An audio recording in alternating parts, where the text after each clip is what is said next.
Donc aujourd'hui, on va faire un petit review d'une Civic SI 2013, donc 9e génération. Donc je vous ferai faire un petit tour du véhicule avant qu'on ait faire l'essai routier. Donc je vais faire un petit tour à l'instant même.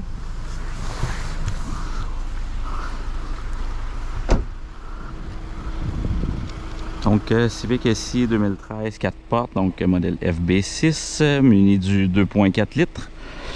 Donc à l'avant du véhicule, on retrouve sensiblement le devant de la Civic régulière. On a certains ajouts sur le modèle SI, dont entre autres le logo SI dans la grille. Les phares anti-brouillard sont faits différemment un petit peu et la barre de chrome arrête là en plein centre, juste ici.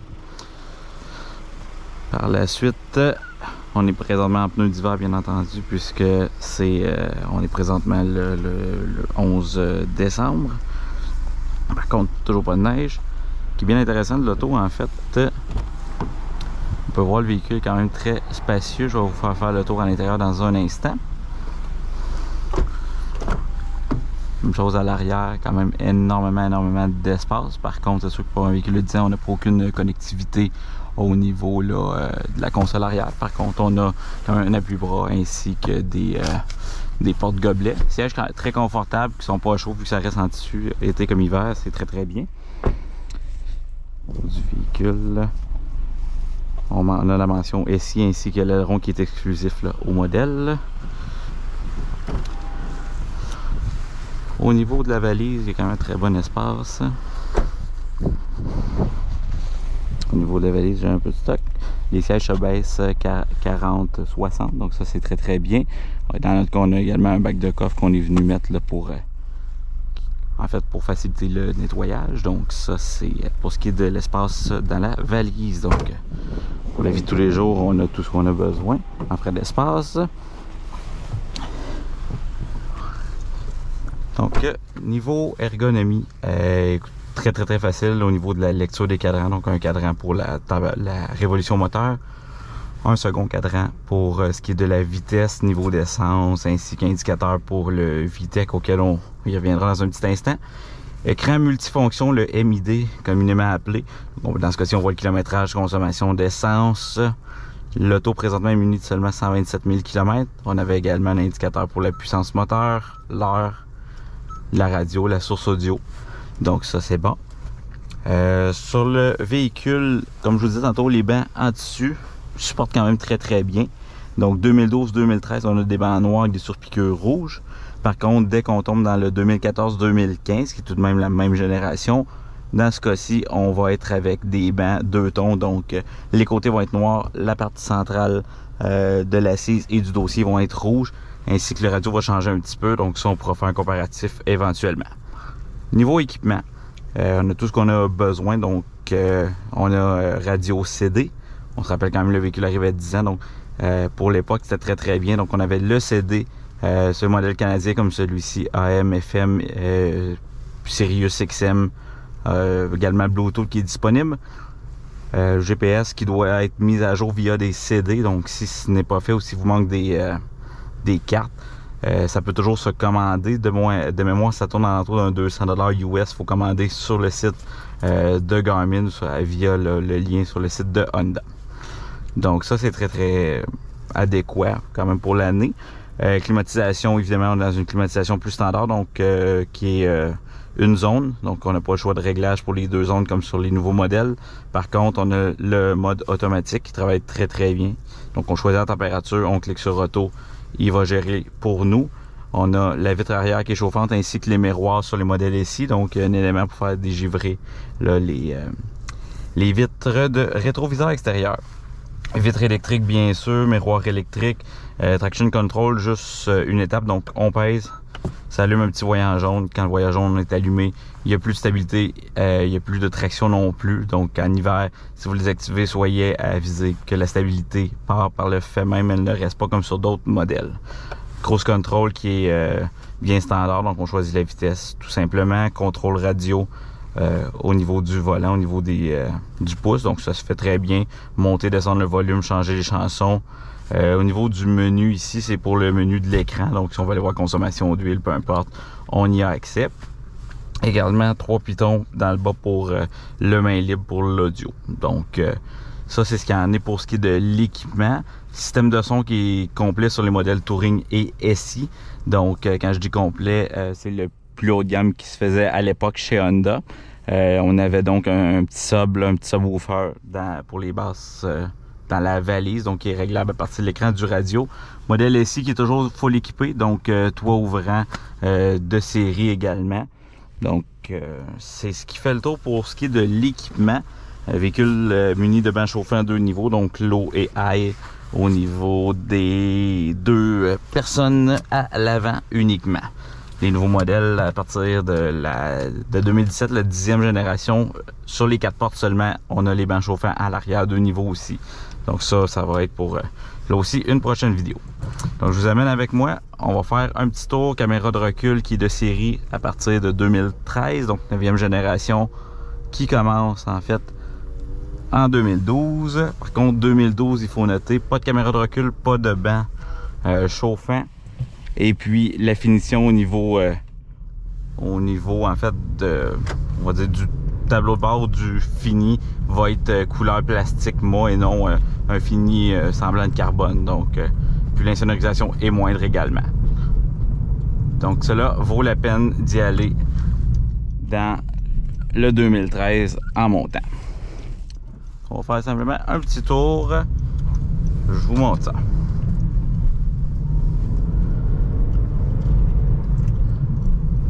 Donc à partir de 2012, on a un modèle ici, donc on a le 2.4 litres, le K24 Z7 pour ceux qui veulent le code exact.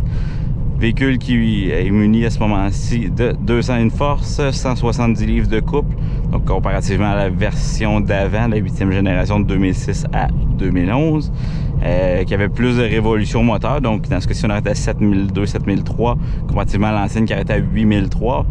Mais le moteur, au lieu du 2 litres, on a le 2.4, donc il y a beaucoup plus de couple. On a une vingtaine de livres de plus qui paraît au quotidien, dans la vie de tous les jours. On a besoin de changer de 2 vitesses pour pouvoir faire un dépassement ou accélérer de façon adéquate. Donc ça, c'est ce qu'il y en est pour le moteur. Transmission sur le modèle SI, transmission manuelle 6 vitesses. C'est la seule configuration de transmission qu'on a sur le véhicule pour le modèle SI. Donc si vous voulez un modèle SI automatique, ça ne se fait pas. Il faut aller du côté d'Acura dans la ILX. Il y a une déclinaison qui est dual clutch, donc automatique, mais qui est pas aussi sportif là, que la SI.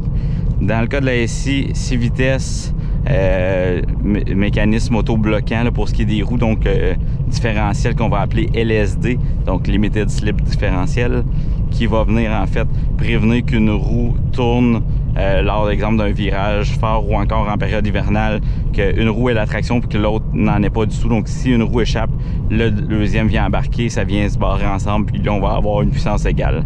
Donc niveau performance, c'est très intéressant de ce côté-ci.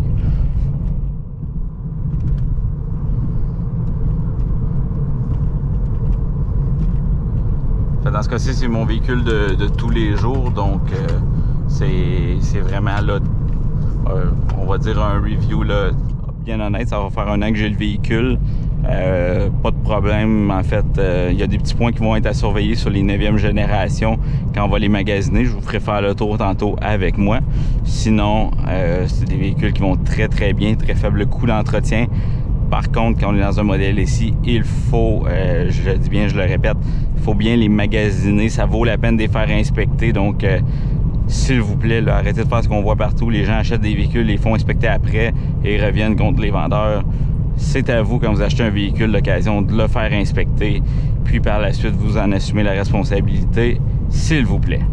Donc, ça, là, étant dit, on va aller dans des petites routes qui ont un petit peu plus de S.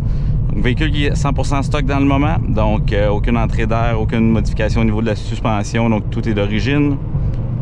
Quand même une très bonne puissance, on est en 5e, on pèse, on a une bonne puissance. Les freins, c'est à disque aux 4 roues, donc ça aussi ça va très très bien. Le poids du véhicule, on est dans le coin de 2900 livres, donc c'est pas un véhicule qui est en soi là, pesant. Donc pour la vie de tous les jours, là, à date, pour avoir eu les 3 derniers modèles de Civic, donc 8e, 9e et 10e génération. Là, la 11e vient toujours de sortir à l'heure actuelle.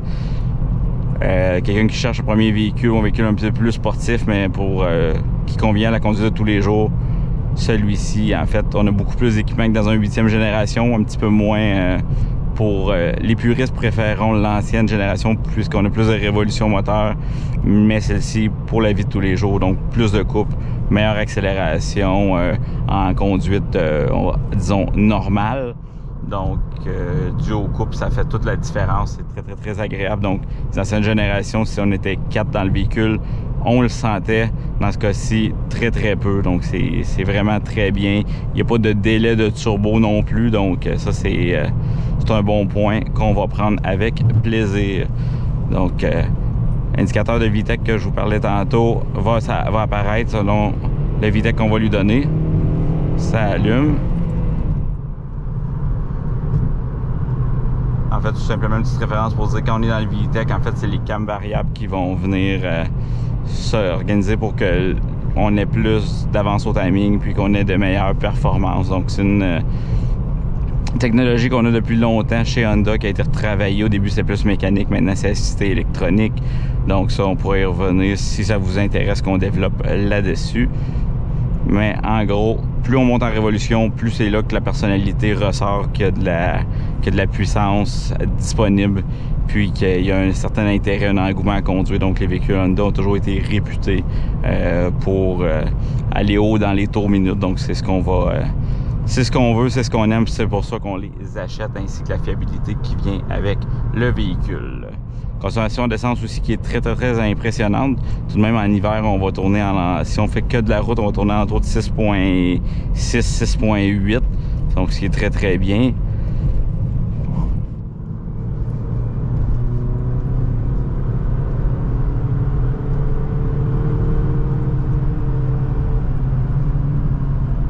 Tenue de route qui est assez incroyable quand même, considérant l'année du véhicule et puis la technologie de l'époque. Donc ça, c'est très bien.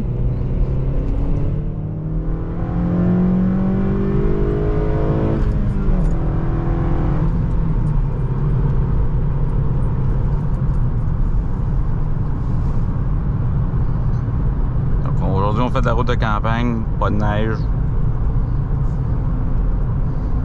Petite journée tranquille, un petit dimanche là, à se promener, à faire un tour de machine.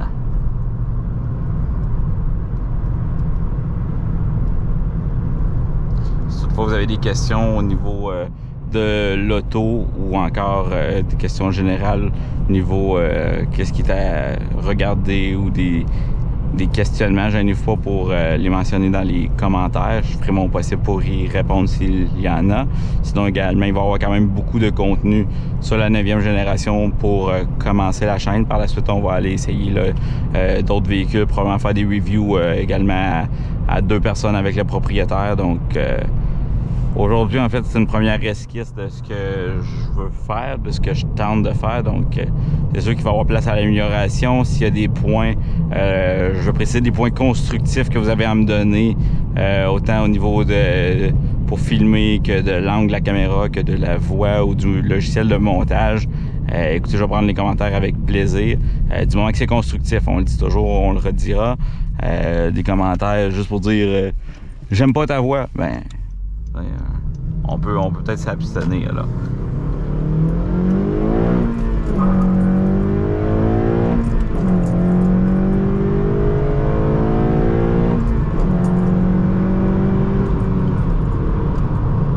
Donc accélération qui est quand même relativement bien en fait.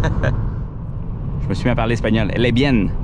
Donc l'accélération qui est bonne. C'est sûr qu'elle reste un véhicule de 200 force, 170 livres de couple, donc c'est une puissance qui est bien acceptable pour la vie de tous les jours. On n'est pas dans le haut niveau de performance, mais ça reste quand même très très bien pour la vie de tous les jours. Comme je vous disais, consommation d'essence qui est très raisonnable, donc en ville on va tourner à l'entour d'un 10 à 12 litres selon la conduite. Sur route, à date, pas mal toutes les fois que j'ai fait de la route, je réinitialise le compteur justement pour valider la consommation réelle, puis pour l'avoir testé à plusieurs reprises, à l'entour de 6,5 à 7 litres là, sur le cruise de 115, été comme hiver, donc c'est très très très bien. Habituellement, Civic ici, si on est capable de faire, disons, un 600 km de route avec une tankée, c'est très très bon.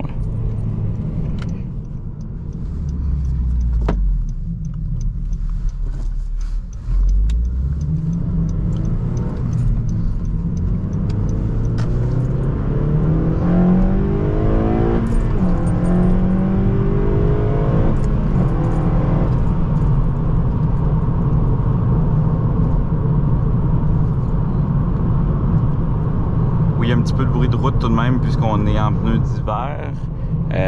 Tout court dans les Civic, c'est des véhicules qui sont insonorisés, oui, plus que certains, oui, mais moins que d'autres. Donc ça, il faut quand même le garder en tête également. À part ça, au niveau du véhicule, comportement routier, suspension, qui sont quand même très fermes d'origine.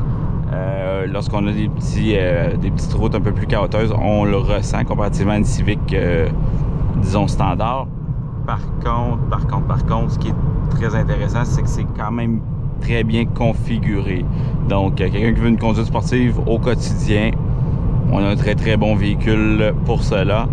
Donc, ça c'est bien. Niveau éclairage, le soir, en fait, si vous avez des véhicules de ces modèles-là, vous le savez comme moi, l'éclairage n'est pas optimal. Donc, il y a eu une conversion qui a été faite pour mettre le véhicule au phare d'aile. Donc là, vraiment, sans faire de mauvais jeu de mots, c'est le jour et la nuit. Donc, ça fait vraiment, vraiment toute une différence. Véhicule beaucoup plus agréable à conduire.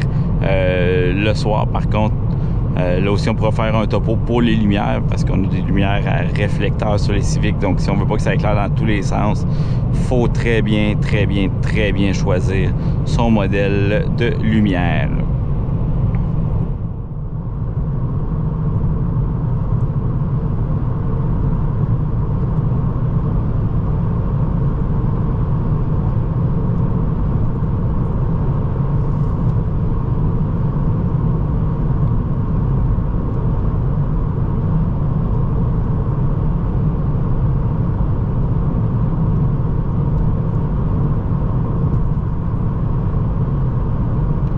On en parlait, les bancs très confortables, qu'on disait été, les bancs sont en tissu, donc c'est pas brûlant comme des sièges en cuir. L'hiver, même chose, ça aide de beaucoup d'avoir des bancs en tissu. Dans ce cas-ci, ils sont chauffants, sont très confortables pour les longues routes. On a un bon support au niveau là, du dossier, également au niveau des côtes. Ça fait en fait à la majorité des gens, des fois il y a certains bancs qu'on va s'asseoir, pardon, et puis que ça va être trop serré selon le gabarit de la personne. On n'est pas là présentement, donc la majorité des personnes, ça fait très bien. Là.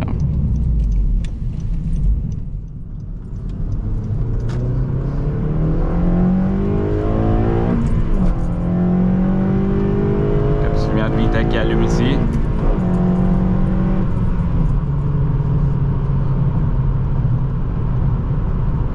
Donc c'est sûr que le véhicule a quand même du potentiel pour faire beaucoup plus de force, sortir plus de puissance. Donc on parle les Bolton, les modifications habituelles, donc entrée d'air, headers, donc l'échappement au grand complet, ainsi qu'une bonne reprogrammation de l'ordinateur. Puis on va aller chercher une performance beaucoup plus intéressante aussi.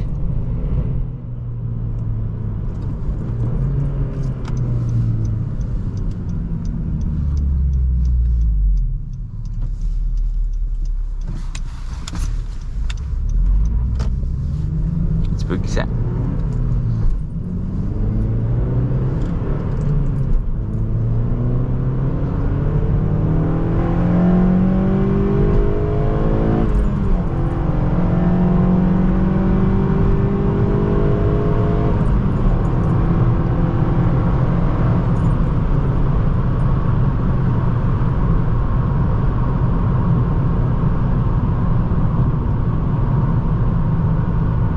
capable de faire des dépassements amplement là, du moment qu'on est sur la bonne vitesse. Écoutez, ça se déplace quand même très très bien de ce côté-là. Donc c'est pas votre Civic habituel, ça c'est officiel. Par contre, si quelqu'un cherche la performance, on peut aller chercher beaucoup plus dans d'autres marques ou dans d'autres modèles ou encore avec des modifications appropriées. Mais pour un véhicule d'origine de 10 ans, je pense que c'est très très très honorable comme performance. La tenue de route est somme toute quand même assez bonne. On va le voir ici, il y a des petits S là. Donc là, on se rappelle, on est suspension d'origine sur des pneus d'hiver, donc c'est pas rien pour se faire peur là.